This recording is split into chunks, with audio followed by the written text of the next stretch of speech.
Margaret, hi, hello, and welcome to the Female Startup Club podcast. Thanks for having me.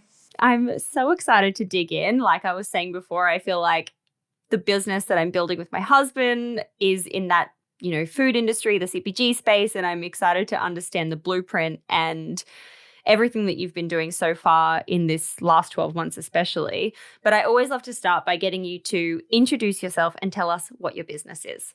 Sure. So I am Margaret Wishingrad. I am CEO and co-founder of Three Wishes Cereal, which I also built with my husband.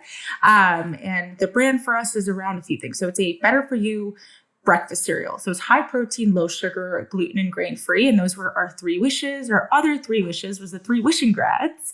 And then it was just the three of us. Now there's four of us, but we basically created this product after I realized as a mom that there was nothing in market for my own family and my own child. And here we are now selling cereal. So it's crazy. Oh my gosh, I love it.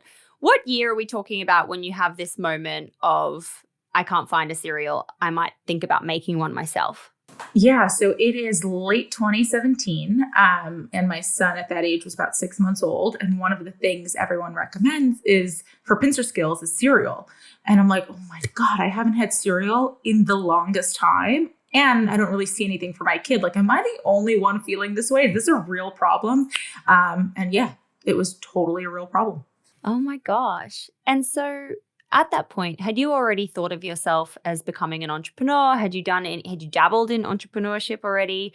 Or was this kind of like out of the blue, hey, I'm gonna do this now? Yeah, that's a great question. So Ian and I have an ad agency in New York. And so we're entrepreneurs naturally. And so we've been building brands for other people. And it felt so right for us to be able to build our own brand and take all the same learnings we had from all of our clients and now go and apply it to our own business. But completely opposite side of the spectrum, right? One is service and one is product. So totally different, but both interesting in their own ways. It's so funny that you say this because my husband also has a performance marketing agency, and we've reached that point where we're like, we need to take these learnings that A, we're getting from the show, B, we're learning from what he's doing, scaling brands, and put this into our own thing. We've got so many similarities, lol. Love that. I've watched a few of Ian's videos in the past, actually. I followed him on Adweek with the I'm with the brand stuff. So funny. I love those. Okay, so you have this aha moment. What are the actual next steps? And like in that moment, how long does it take you to actually be like, yeah, I'm going to do this. Cereal it is. I mean, that was instant. I think Ian and he's an idea person. I'm an executor. And so once I came to him and I was like, Ian, cereal. And he's like, oh my God, yes, let's do it. Let's start now, like figuring out how this physically gets done. And I always say, like, I wish cereal was a KitchenAid attachment that I could just like crank, try and play with. It is so highly technical, so difficult to actually create. And so the barrier to entry there is pretty high. So Ian is one of the most beautifully networked people I've ever met in my life. And I'm like, we're going to dig into your phone book. So it was a lot of, let's reach out to our friends in CPG, find the right formulator for the product, and start to just narrow down what are the things that are important to us from an ingredient standpoint, from a product experience standpoint. Where do we want this to live? Who do we want to deliver this to? What are the price points? So we started to, at the same time as we're trying to develop the product, build out the strategy of what it looks like for us. And so every minute of those 2 years that it took us to launch the actual finished good was whether it was R&D or strategy or packaging, we were working on all of those things at the same time. And when you say, you were working on that strategy in the background when it comes to price point, how did you come up with the price point that you wanted to go with? How did you come up with the things that were important to you, or what were the things that were important to you? Yeah, so we looked at cereal as a category, spoke to a ton of people to understand what's missing in it for you. Why do you no longer consume it? If we changed X, why would you consume it again? And it was interesting. A lot of parents of boys were like, okay, there's not enough protein I can't get my son to eat, eggs in the morning or really be fueled with real protein, especially for breakfast. And so we're like, okay, protein is one of those things we need to tackle. A lot of mothers of girls and daughters said, there's too much sugar. I can't feed it to my girls in the morning. Like there's too much sugar. So we're like, all right, so sugar needs to be lowered. And then we just looked at cereal as a whole of what it's made from. Any ingredient panel you turn around, you look at, it's just nutrient deficient grains. And we're like, okay, we as a generation know so much about the effects of gluten, the effects of grain on brain health, on body health, and all these things. And we're like, this is a great opportunity to create a grain-free alternative that has that same experience. And then once we kind of narrowed down what the parameters were of like, okay, we don't want to be more than, X grams of sugar or fewer than X grams of protein, that kind of set us, and these are the ingredients we would need to kind of utilize to achieve that. And it was just a lot of tinkering and a lot of, changing certain ingredients for other ingredients to get to what we needed to get to on the product side. And that's what took the longest. Wow. And so 2 years, was that like from you finding the formulator right through to finished product? Like what actually takes 2 years? Yeah, so it was, all right, so we nailed down those parameters. We give that the same way in advertising, we give a brief to creatives, we give a brief to the formulator of like, okay, these are the parameters, this is what we need to achieve. It's getting line time because it's not a laboratory thing. You need to be on the physical machines that make this product. And so you're not running, 5 pounds at a time.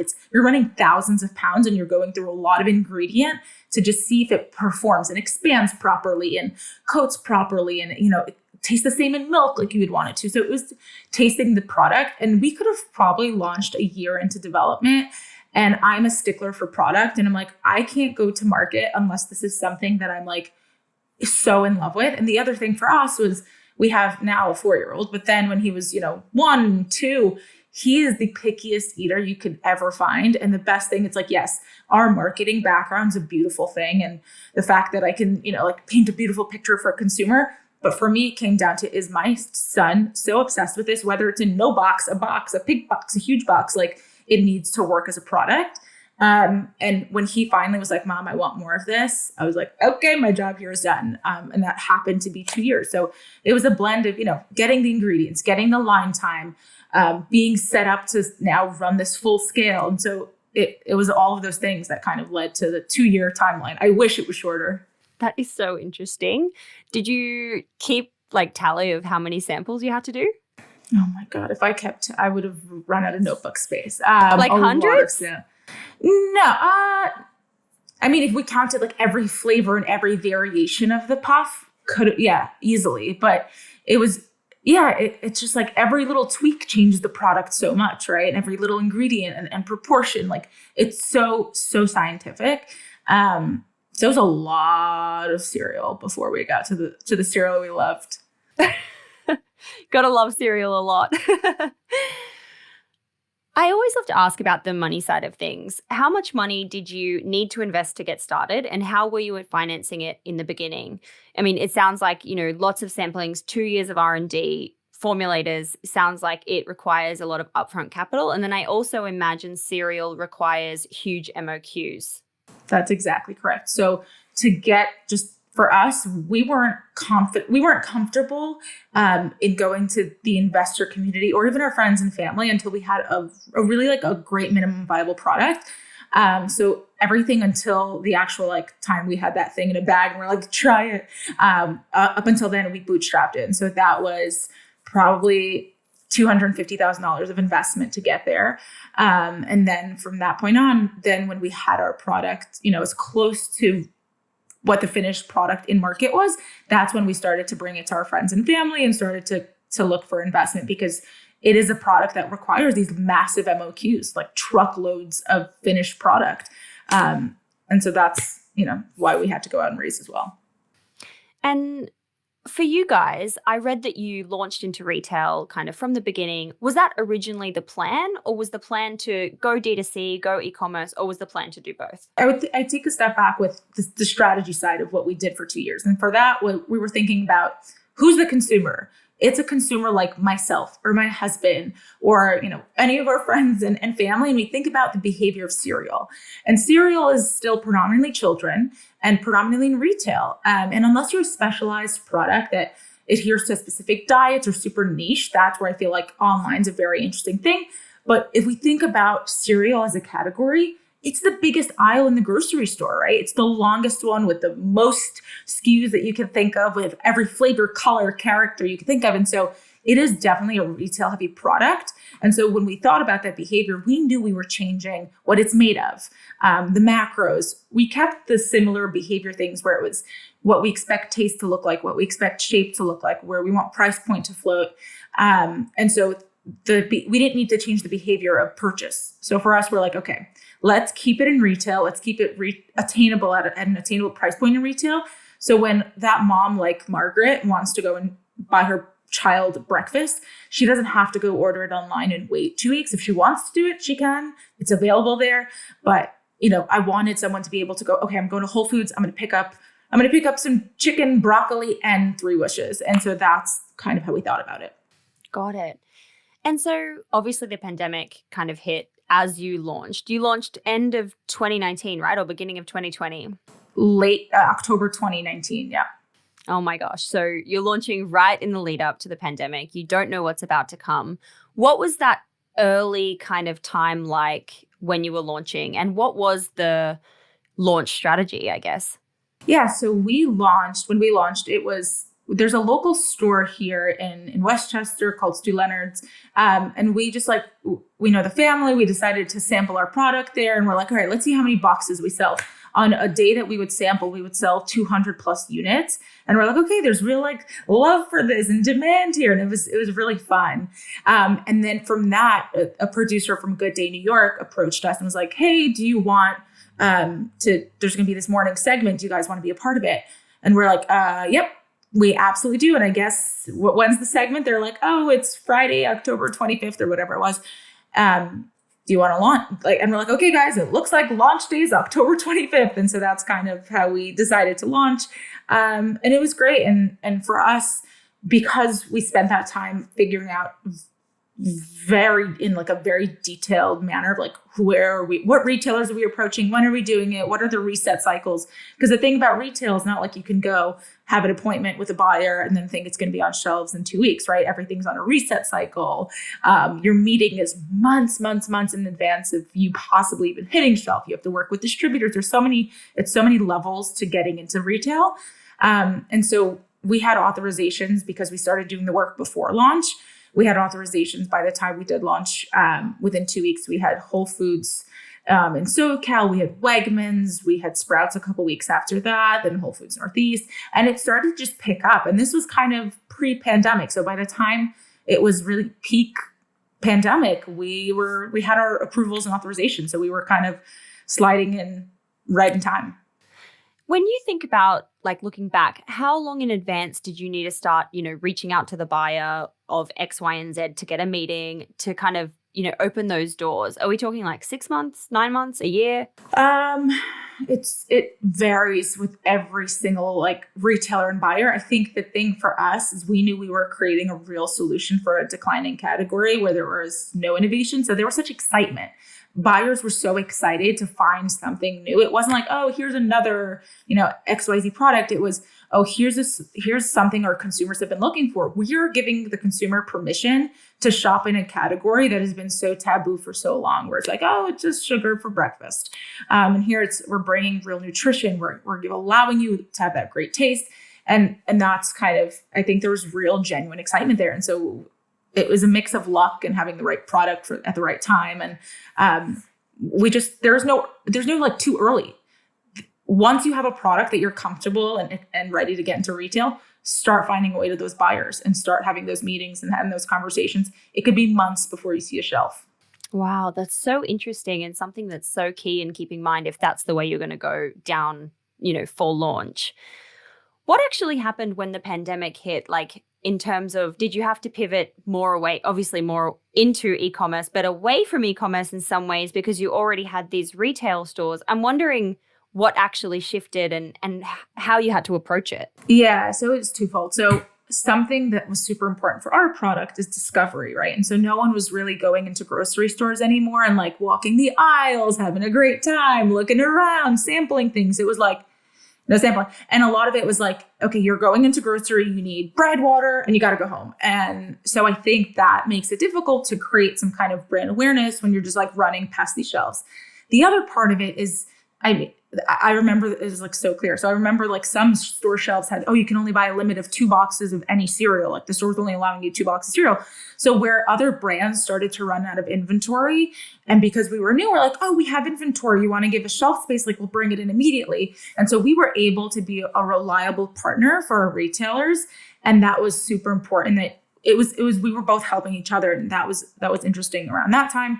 And then the other part is we relaunched our website to make it because people were now shopping at home. And so within 8 weeks, we relaunched our entire website and made that experience really seamless for people. So that if they wanted to buy it online, they could do that as well.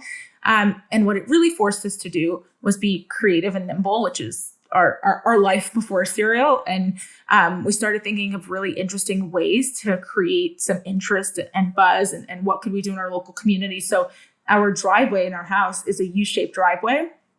And so Ian was like, what if we do a drive-through sample? You'll need a mask, gloves, you'll have tongs, and we just give like sealed samples to anyone that drives by so they could try it, they could order it and create some awareness. And so we did that. It created some fun traffic in town, which was really fun. And then it also got some pickup in the news because people were I think it was such a difficult and sad news cycle that any stories about like businesses trying to figure out a way to thrive in a really weird situation were so interesting. Oh, I love that.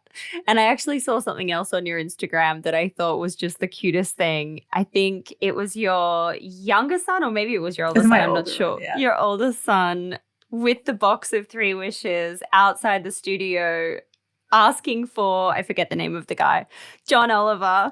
That is so cool. Who came up with that idea?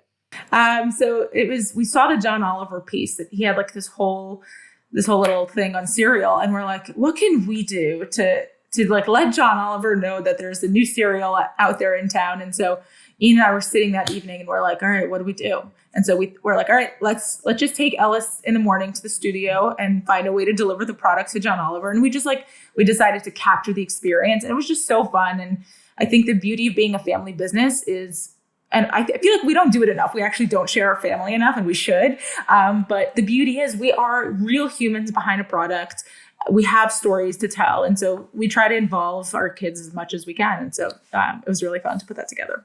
Did you already have the truck with the billboard on it? Or was that like, hey, let's get it printed today? Oh my God, imagine. That works? No. We have a truck in the New York area, one of our like local distributors and merchandisers. We printed a truck with him like a year ago. And so when we were sitting thinking about it, we're like, oh my God, we should get the truck. And so we had the truck show up the next morning and we were able to pull it off. So it was just really fun. Oh my gosh. Yeah, I love those kind of ideas that are really like surprise and delight moments that are fun. You can capture the personality of a brand in a really cool way that, maybe it leverages the brand on the show, maybe it doesn't, whatever, but you still did it and it's still that piece that you're able to tell the story and show it on your own channels and things like that. That's so cool. So after you've gone through that phase of like relaunching your website, you guys are obviously coming from a marketing background. What were the kind of paid channels that you found were really working for you at that time? When we're considering that it's food, it's CPG, it's a different space to, fashion, for example, where maybe Instagram ads are working really, really well or TikTok ads are working really, really well. What worked for you guys? So it's interesting. So we're also sold on Amazon. We're on some other e-tailers as well. And I know a lot of people preach like, okay, you want the email list, you want to push it to your own website. And we do that and we have that. But again, thinking back to those consumer behaviors, cereal is one of those things, especially on Amazon, knowing that 45% of searches begin on Amazon and that it's a search engine in its own.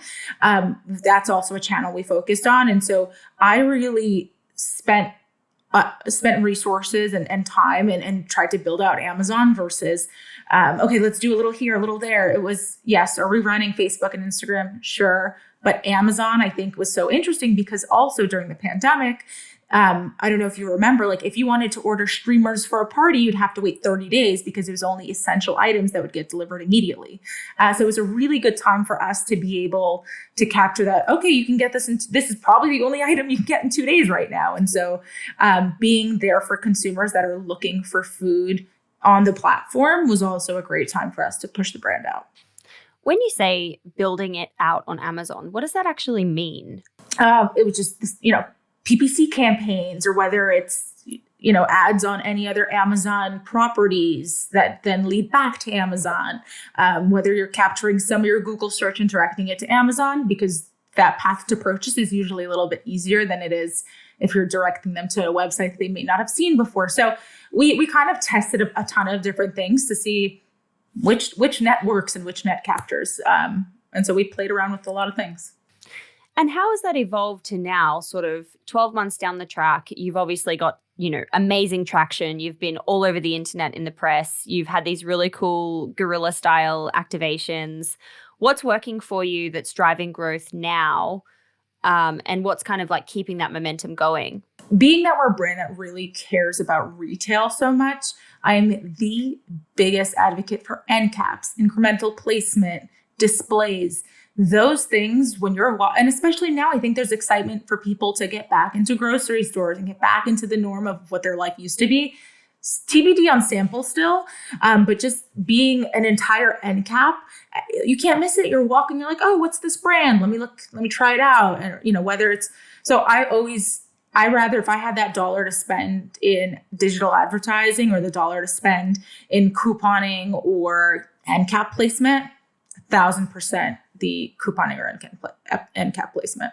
I heard that ads on Instacart, like when it's coming up to checkout as an kind of added product, or even was it sampling on Instacart, is a really effective way for brands in the food and CPG space. Are you doing that as well? We are. And so Instacart's another interesting one. And I think we think about it, if you were advertising on Facebook or Instagram early days, you probably had some great data. And similarly to Instacart, it was really a platform in its infancy on the paid ad side, at least.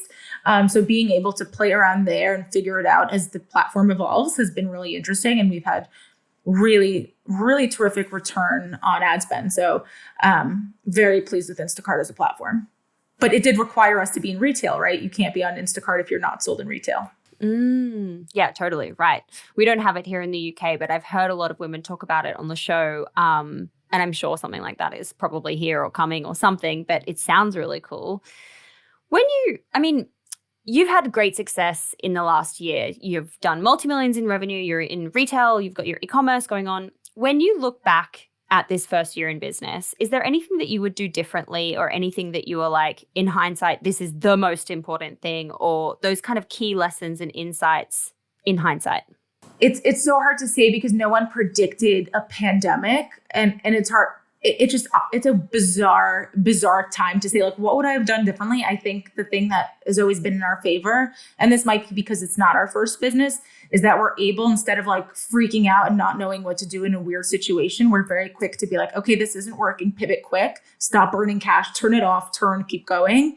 And that's just always worked well for us in any business. And I think having the flexibility and understanding how to just quickly turn things around and be resourceful has been our saving grace. Yeah, that's so true. So true. And where are you guys now in terms of how big is the team? What's going on? What fun things can you shout about that are coming up over the coming months? Yeah, it feels like there's always something fun. I can't even think of anything in mind. We're always working on new flavors and innovation behind the scenes. So that's something that I have a lot of heart and passion for, where the brand is going. I think for me, our strategy was natural channel because that's where we knew our consumer is. The same way it was back to that setting the strategy thing. It was, who's our consumer? Where are they? And how do we build a real relationship with them and become a brand that they love and trust? And I think of brands like Kind and Annie's that have, whether they're selling you a bar, granola, snacks, mac and cheese, whatever it is, you have such heart for the brand and you're willing to buy anything and everything they make. And I think that's a goal we have with Three Wishes, is to be a platform brand like that you really trust and love. And I think that requires that you figure out who your consumer is and you double down in that space. So we're not necessarily thinking about like, oh, let's go spray our product all over the country and be in every door you can think of. It's, let's focus on the retailers we're with, continue to open doors with natural type retailers, and just go deep there and make someone just love you and lean in with that retailer and lean in with the consumer. And that's been really wonderful for us. And that's kind of the strategy as well going forward. Love it. What advice do you have for women who are on the entrepreneurial journey, but a few steps behind? It's like, for me, it's just like yank the Band-Aid, just go for it. Whatever's holding you back, just like look it in the eye and go for it. There are going to be 1,000 fire drills. There are going to be 1,000,000 no's, whether it's from a co-packer or an investor or a retailer. There are 1,000,000 of them. And you have to get really comfortable with the unknown. You have to get really comfortable with rejection. You have to get really comfortable with problem solving. So it's a lot, but you just have to dive in. Mm-hmm. Mm-hmm. So true. So true. Got to get comfortable with the uncomfortable. Love it. Oh my gosh. At the end of every episode, we ask a series of 6 quick questions. Some of it we might have already covered, but we ask them all the same so that we can look back at the insights and see what we can pull out, after we've done a few hundred episodes. So question number 1 is, what's your why? Why are you doing what you do? I'm doing what I do to change naughty foods. I think so much of people are like, oh, I can't have that. There is a way that you can have whatever it is you want without having, we call it the taste tax, without paying the taste tax and being able to enjoy what you enjoy. And so we're excited to continue bringing nostalgic, delicious things and make it A-okay in your household. Love that. Question number 2 is, what do you think has been the number 1 marketing moment so far that made the business pop? That driveway moment was really interesting because we got so much just press we didn't think we'd get. And it really created some great awareness for the brand. Yeah, that's a really good one. Really thinking outside the cereal box. Ha! Question number 3 is, where do you hang out to get smarter? Where are you reading or listening or subscribing that others would benefit from knowing about? The last year and a half, I've been hanging out in the living room. So I don't know how much smarter I got there. But I think what's interesting in the natural food space is everyone is so open and into meeting each other. There's such camaraderie in the industry, and everyone wants to help each other. So I've just been surrounding myself with like-minded entrepreneurs, and we all just discuss, what's the struggle of the day and what are you going through and how can we help each other? And it's been just an amazing, amazing environment. Yeah, network is so important. We talk about this a lot on the show.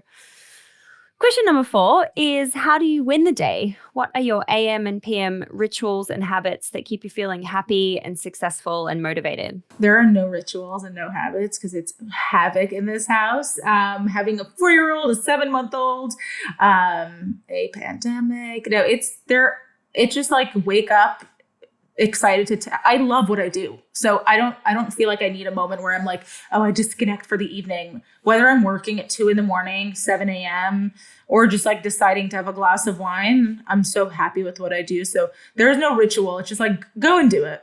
Love that. Question number 5 is, if you were given $1,000 of no strings attached grant money, where would you spend it in the business? In retail.